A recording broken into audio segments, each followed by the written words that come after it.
Hi, and welcome to another Integrative Wisdom Elder Care Coaching and Consulting video moment. I'm Verna, and I'm here today at the center of creative transformation.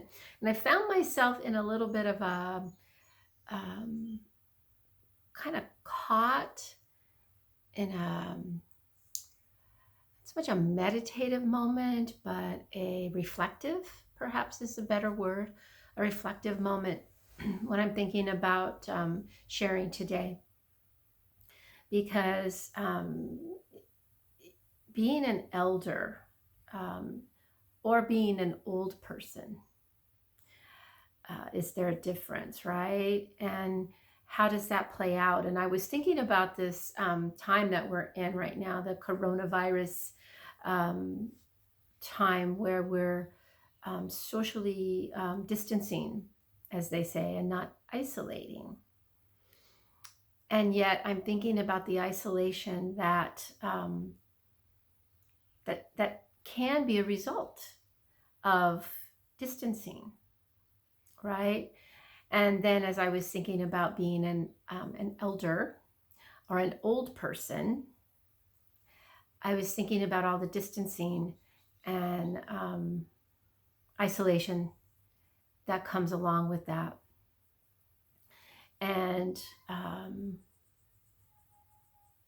so that's kind of what I was reflecting on, how what those individuals who are not elders, who are young, who are middle age, are experiencing, where all of your schedules, routines, and structure may have been thrown up in the air. And you may have been left with a big gaping hole. And I began to reflect on, maybe this is that opportunity to really imagine what it will be like, what it will be like for you when you become an elder or an old person. And are you being given an opportunity to experience this so that maybe you can change things? I'm reflecting. I don't really know. But I do know that as we get older, we may not um, be seen as an elder or a wisdom keeper. We may have lots of experience, and yet we may not have really taken it in and used it to grow or become more what would I say, right? More compassionate, more aware, more understanding? Or would it make us more angry and more set in our ways because, well, that's what happened, right? We hold on to our stories, and there's no other lens through which we look, no other perspective that we take. And so to become older, every day that's happening. Every day that's happening. And so maybe this is that opportunity to really be divested of everything that made up your life, your day. You can't see your family in the same way. You can't provide for them in the same way. You can't go out into the community in the same way. You can't distract yourself in the same way. And so what are we left with?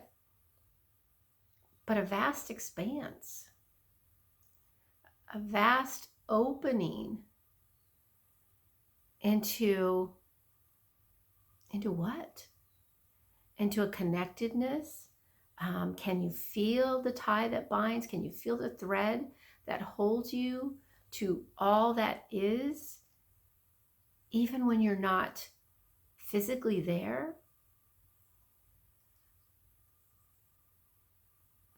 Reflecting on the things that are happening in our society, the pain that we're experiencing when we see the hate, institutionalized hate. And I look at it and I'm like, this is nothing new. Unfortunately, this seems to be the human condition. And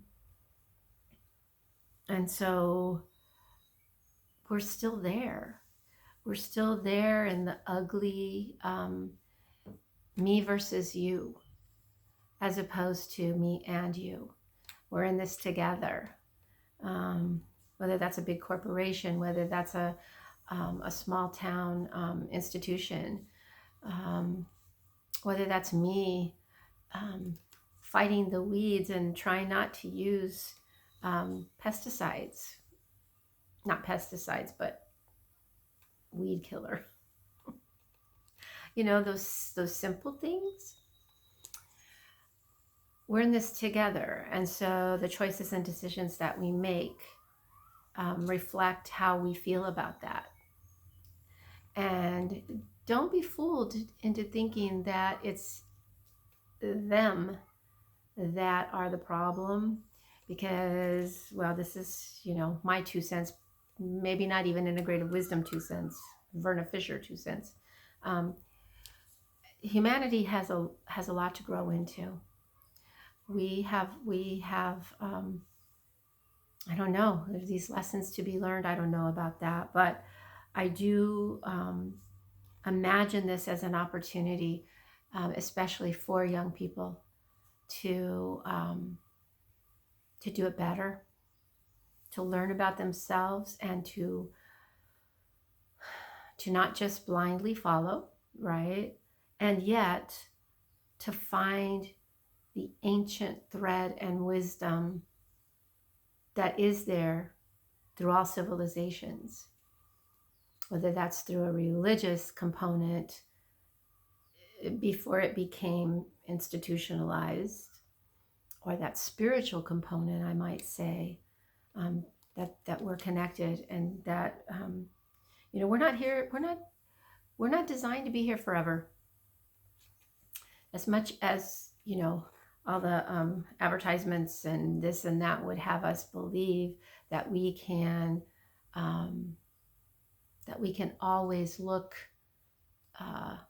young if we use this product, or if we have this surgery, or if we do this or that, we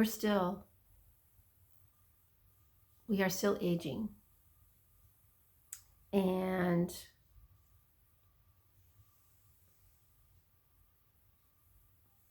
what is that going to mean? What is your aging going to mean?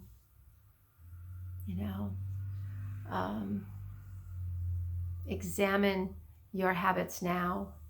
Examine your beliefs now. As you sit with an elder,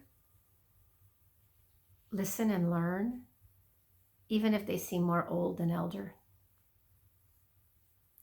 because we're going to be there if indeed we're given that. If we're given that. Is it a blessing or a curse to be older? When you sit with someone who's lost everything, their routine, their habits, their work in the world, their family, their home, their senses, they can't hear as well, they can't see as well, they can't get around anymore, they can't do. So all they are is being, but they're being in a very, very contained environment. It's much smaller world. And in my work, I learned that you can exist in that smaller world. I don't know if we would use the word thrive, and I don't even know, I don't think it's exist or thrive, but there can be a beingness in that space. But it's going to require each of us to understand that everything that we are is going to be most likely gone. It's going to be gone. So this is a reflective day. For whatever reason, it's a reflective day.